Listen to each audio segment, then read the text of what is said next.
The Minnesota law that Tim Walz signed into law, it's a trans refuge law, which means this is essentially state-sanctioned kidnapping. So they'll kidnap your kid, and then they'll give them a gender transition. Keeping our republic is on the line, and it requires patriots with great passion, dedication, and eternal vigilance to preserve our freedoms. Jenny Beth Martin is the co-founder of Tea Party Patriots. She is an author, a filmmaker, and one of Time Magazine's most influential people in the world. But the title she is most proud of is mom to her boy-girl twins. She has been at the forefront, fighting to protect America's core principles for more than a decade. Welcome to the Jenny Beth Show. In this episode, I'm joined by Terry Schilling from the American Principles Project to discuss the importance of protecting parental rights and the innocence of children. Terry will share the shocking truth behind the transgender industry, the policies that are putting our kids at risk, and the legislative efforts underway to safeguard their futures. What we're building here, Jenny Beth, at American Principles Project is, what my donors call, this is like the NRA, but for family values, right? And so the same way that the NRA protects our Second Amendment rights, or Gun Owners of America protects our Second Amendment rights, APP wants to protect parental rights and the innocence of children. And what that means is cleaning up our schools, getting these pornographic materials out of our school libraries, making sure that we have age verification online for adult websites. We've had great success there. We've gotten age verification passed in 19 states now, including Georgia. We've also we've been very concerned about the transgender industry. Now, a lot of people think of this as a movement or a civil rights movement. This is an industry. It's $4.5 billion, and they're mutilating and sterilizing our kids more and more every single day, way too many. There's tens of thousands of children that have gone through these gender procedures, that have sterilized them or removed healthy body parts. We've gotten 25 states to ban these procedures for minors. Right, and so we want to win this presidential election. President Trump has been very strong on this issue. He wants to protect our kids from this stuff, and he also wants to protect parents from having the government weaponized against them, which we're seeing in blue states like Kamala's California and Tim Walz's Minnesota. They're actually taking children away from their parents if the parents are against these gender procedures. But then, Jenny Beth, this is one of my favorite issues because I have 3 daughters. We're protecting girls' sports. These guys are totally insane. They think that men can join women's sports in their locker rooms and showers just by claiming to be women. And we're saying no. We've gotten 25 states to protect women's sports by keeping biological males out of that. That's a redundant saying, by the way. I need to cut that out of my lexicon. It's just males. We're keeping males with XY chromosomes. There's no such thing as a biological male. You're either male or female. It's just duplicative. But so a lot of people don't realize that politics in a lot of ways, Jenny Beth, and I know that some people will disagree, but politics in a lot of ways is upstream of culture. It's definitely part of culture. It's how we start conversations. But, when you win in politics on an issue, you have incredible momentum behind it. And when someone thinks an issue is going to hurt them in the campaign, they're not going to touch it with a 10-foot pole. And when they think it's going to help them, you're going to need the jaws of life to separate them from it, right? And we've seen that with other issues from the past, but these issues are very popular with voters. Some of them have 60% margins of support around women's sports and protecting kids online from adult content. We need to double down because the Democrats cannot moderate. They cannot counter these arguments. They are stuck with them. Kamala's copying President Trump on his economic messaging, on the border messaging, on the crime messaging. She doesn't want to defund the police anymore, right? She wants to give more funding to the police. They can't do it on the gender issue. We saw them just this summer. Joe Biden tried to say that his administration doesn't support sex changes for kids. They had to reverse that position within 24 hours because of how radical the Democratic base is. They're pregnant with it, they're stuck with it, and we need to make them pay a political price for it. Terry, when you say that in Kamala's California and Tim Walz's Minnesota, that those states are taking parents or children away from parents who don't agree to these surgeries that mutilate bodies, elaborate on that. What is happening in those states exactly?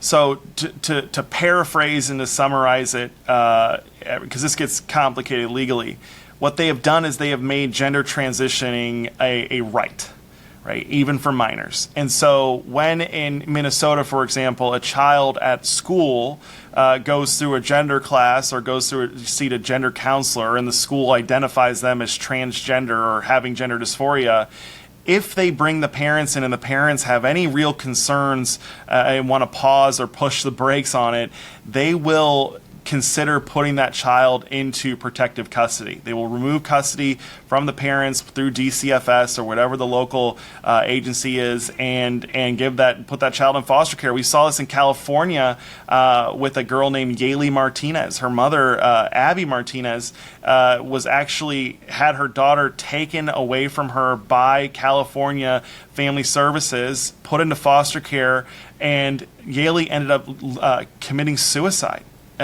Within 2 years, they put her on hormone blockers, cross-sex hormones. They did all of this crazy stuff to her and changed her hormonal makeup, and then she committed suicide because what happens is the suicidality and the suicide rate actually increases for these people. These people need real help. They need to make sure, we need to be telling these people that they weren't a mistake, that they weren't born in the wrong body, that their bodies are perfect, that their mind is just telling them confusing things, and we need to overcome those obstacles. But when you tell people that they were a mistake from the beginning, that is a really abusive, psychologically torturing thing, and it ends the lives of a lot of these people. And so they take away custody from parents in the state. But the Minnesota law that Tim Walz signed into law, it's a trans refuge law. And what that means is that if you're a kid in a red state and your parents don't want to give you a gender transition, or it's illegal in your state to do it, and you make your way to Minnesota, some gender trafficker takes you from your red state to Minnesota, family agencies are prohibited from working with the state agencies in that red state where you're actually from. So when the parents petition your state to return the child, they won't do it, which means this is essentially state-sanctioned kidnapping. So they'll kidnap your kid, and then they'll give them a gender transition. And we're waiting to see on this. They're using taxpayer dollars to pay for it now. But what happens when these states start going through real budget crises? They're going to then try and force the parents to pay for this stuff. That's the next step. That's my prediction for where they're going to go. It's not happening yet, but that's not in the realm, not outside the realm of possibilities here. Who's behind this? Do we know? Yeah, so there is a group called WPATH, and it's the World Professional Association for Transgender Health, and it's an NGO, right? But this is the conglomeration of all the people that are making money off of this. So we actually just released a report on this. It's called the Transgender Industry, and you can find it at transgenderindustry.com. But we dug into the financials of the transgender industry. Who's making money? How much money they're making? How much money they're making for a gender transition for male to female or female to male? All of this stuff we uncovered. So it's like a leviathan, right? There's all these different tentacles. You've got big pharmaceutical companies like AbbVie that are making money from puberty blockers. You have the hospital systems that are making money from performing these surgeries. You have plastic surgeons that are making money. You have this whole ecosystem now, the endocrinologists, right? The people that actually prescribe these hormones. You have all these people that are making tons and tons of money. Right now, it's a $4.5 billion a year industry. And that's not all. They expect, Robbie Catherine Anthony is the CEO of a transgender tech company, right? We have transgender tech companies now. And this is a company called Euphoria.LGBT. And what they will do, it's one of these telemedicine companies where you log in and they will prescribe you whatever hormone treatments or whatever, chemical cocktail you want. They will prescribe you and deliver it to you in the mail. Robbie Catherine Anthony did an interview. She's the CEO of this company. She did an interview a few months ago, or a couple years ago, I think, where she said, right now the industry is very small, but if we're able to transition all 1.6 million trans-identifying Americans, we'll be at over $200 billion a year. That's larger than the entire film industry. right? So think about that. Like you're right now, $4.5 billion. That's a lot of money actually. And they're reinvesting the profits from that into PR campaigns, lobbying, government affairs, all of that stuff. So this isn't, Jenny Beth, I'm just so cynical now. I essentially look at everything now in America as an industry. Like I don't believe the narratives on the legacy media anymore. I just look at like, who's making money here? Like what are the financial interests here? And there's a lot of money to be made here. These surgeries, for example, they cost upwards of $600,000 for a female to try and become a male, right? And the surgeries are gruesome. Their bodies are mutilated. Even their arms and their thighs get mutilated because of the type of stuff that they have to do. Males, it's actually, this is a movement about gender equality, right? It costs more for a female to try to become a male than it does for a male to try to become a female, right? It's around $400,000 and some for a male to try to become a female, and it's over $600,000 for a female to try to become a male. This is insane. It's absolutely devastating. We can't afford it. Where the hell are these people getting this money, right? This stuff didn't explode, Jenny Beth, until Obama through HHS said that discrimination on the basis of gender identity was unlawful under civil rights law. Once the government got involved, once the insurance companies were forced to cover it and taxpayers were forced to cover it, no one was getting it because they couldn't afford $600,000 to do a gender transition.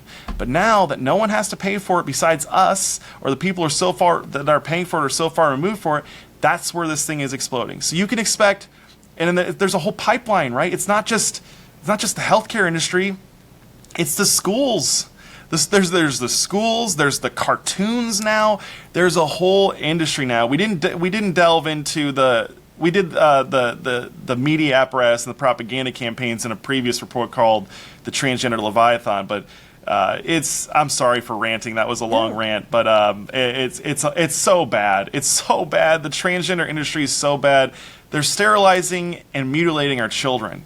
And our children are our future. So they're sterilizing our future. That's how we have to look at this, and that's why it's so bad. It's cruel and it's evil because they're hurting children who look to adults to help them stay safe. And instead, these adults are putting them in harm's way, not just in the immediate future, but putting them in harm's way for the rest of their lives and making them dependent on medication and drugs for the rest of their lives. It's just wrong.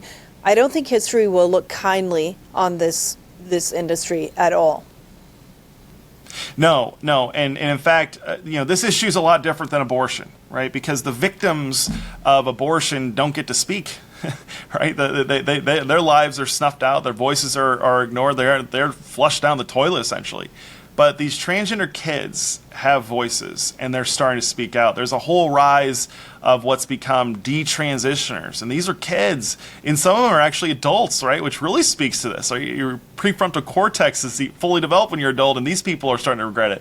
But we're going to have malpractice lawsuits that I think ultimately will bankrupt this industry and make it go the way of lobotomies, right? That's ultimately. I actually think lobotomies are probably less harmful to people than sex change procedures. These six, and I say that knowing full well how horrific these sex change procedures are, especially giving them to children.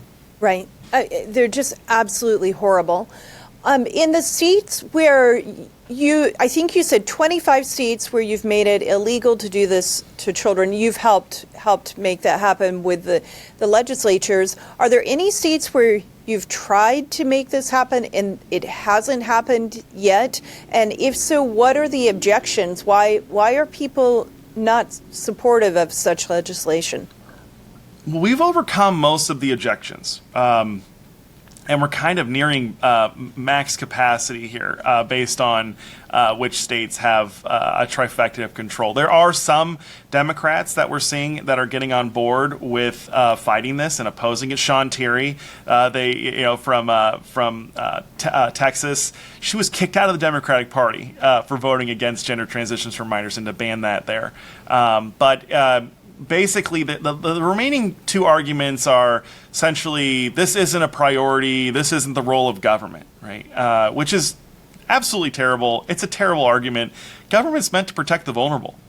You form a government, not in my words, but in our founding fathers' words, the purpose of government, you form a government to secure your rights. and you secure them from bad, evil people that will take advantage of you. That's what you do. You don't form a government to protect yourself from government. That doesn't make sense.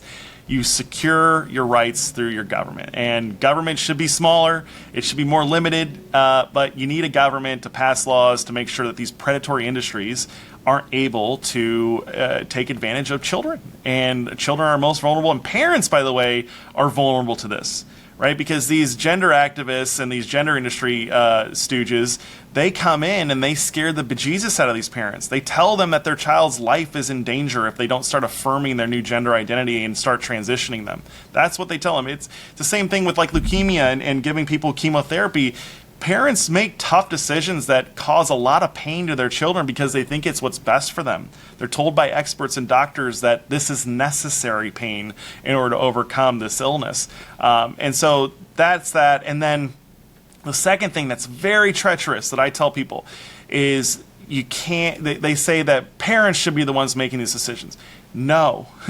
Parents don't have a right to sexually abuse their children, so they definitely don't have a right to sexually mutilate their children. Parents actually should be protected from having this as an option put before them, and a very coercive option. This is never, it's not usually, I'm sorry, there are some very mentally ill mothers out there and fathers that will actually want to do this because they don't view it as harmful.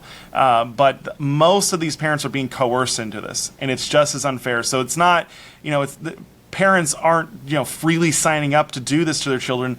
They are being convinced that their child's life was on the line, and that if they don't do it, that their child will commit suicide, which is such a preposterous argument. If you just scratch the surface a little bit, you see through it, but these parents just get so scared because they love their children so much. These guys have weaponized the love that parents have for their children, where they're willing to make super tough decisions that could cause pain and harm to their child in the short term for long-term benefits. And so parental rights, parents don't have a right to sexually abuse their children, so they definitely don't have a right to sexually mutilate them, and they should be protected from having this choice thrust upon them as well.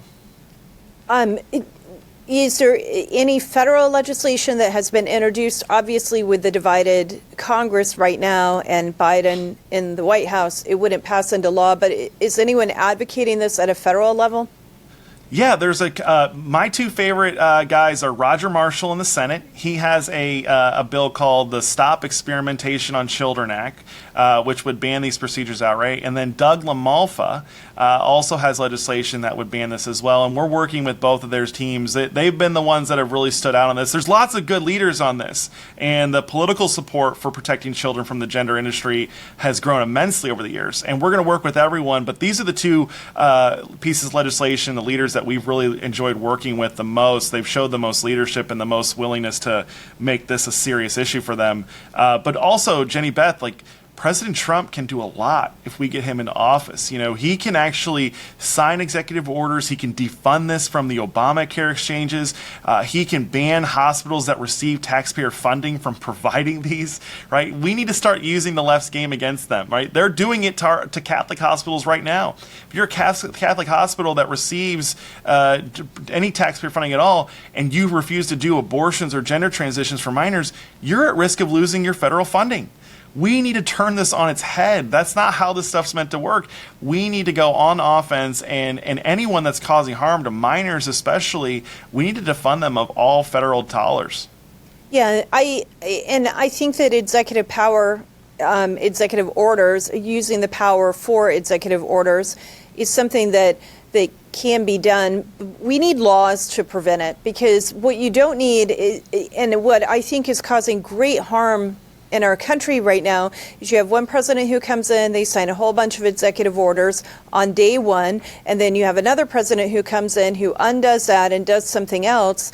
And if we had laws, it would prevent that. If you have a law that makes it illegal, the executive orders you don't have that chaotic swing from president to president, which I think is very harmful for our country. We have to make sure that we're educating people about this kind of issue, which you are doing extremely well, so that we can get legislators who will pass the law and just make it illegal, period. And then it takes it away from the executive branch from one administration to another.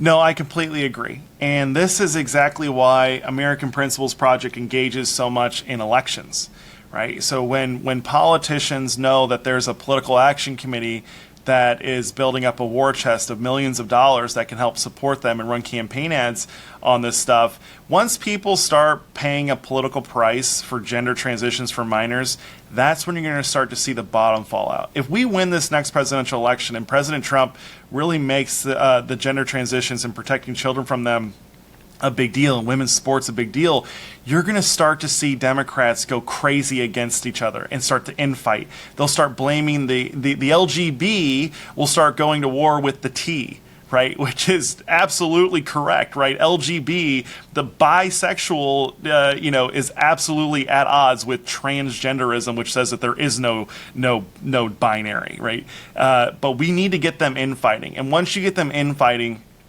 You get them infighting by winning elections on their issues and causing division.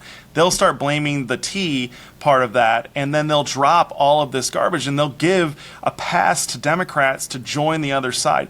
We've got to start winning elections, and until we actually start winning elections on this, you're not going to see any legislation pass. So we need to win more elections, get this more in the mainstream. Candidates, not just APP and super PACs like us, candidates absolutely need to start running their own campaign ads on this and using this on the stump. I'm telling you, Jenny Beth, the water's warm. Even suburban women. We did focus groups all across the country. In Atlanta, we sat down with suburban women. 11 out of the 12 of them were against gender transitions for minors. 11 out of the 12, right? It's a huge opening for us. No one supports this stuff. They might get on a poll, when they're talking to a stranger on the phone, you'll probably have an inflated number on there. But no one supports it. In fact, like my Democratic friends, when we were working on religious liberty, they were telling me, why are you working on wedding cakes? No one cares about wedding cakes and artists and florists. You should stop this gender stuff with kids. This is crazy. My ideas on fighting the gender ideology stuff came from Democrats, and some of them were gay. So I don't know what to say. The water's warm, guys. Start running campaign ads. Start punching your opponent on it. It's a very soft spot for them. It's a huge weakness and a huge blind spot for the entire Democratic Party. Well, and it shouldn't be. It just shouldn't be. This should be it should just be a no-brainer. This harms kids. Period. And there are some very bad people making a lot of money off of it.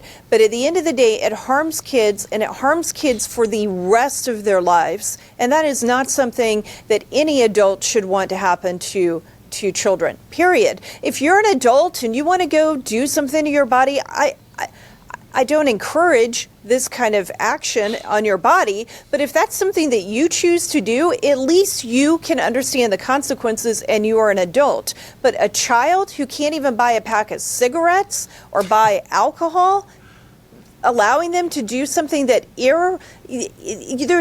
irreversibly changes their body, it's just wrong. It shouldn't be a Republican issue versus Democrats. It should just be, we're Americans, and also we're human beings, and we don't want to see this happen to children in our species.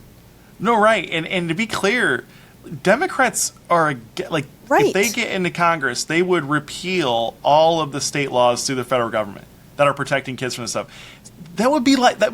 I would rather. I don't want anyone smoking. Smoking's bad. It's kind of cool, but it's bad. It's really bad for you, right? But I would rather kids be able to smoke than get gender transitions, right? At least they can still have a family down the road. They might die a little bit earlier, but at least they'll be able to have a family. They'll have memories at Christmas. They'll have memories and a community of people that love them and support them that they then learn how to love. But if we're talking in orders of magnitude here, we should probably ban sex changes for kids before we ban cigarettes for kids. And I'm against cigarettes for kids. I like the age being 21 years old. But this is just insane. And these guys, if we can't protect children from gender transitions, what can we protect them from? If parents can't say no to giving their kid a sex change, what are they allowed to say no to? McDonald's? Candy after midnight, R-rated movies. What rights do parents actually have if they can't say no? You're not getting a sex change.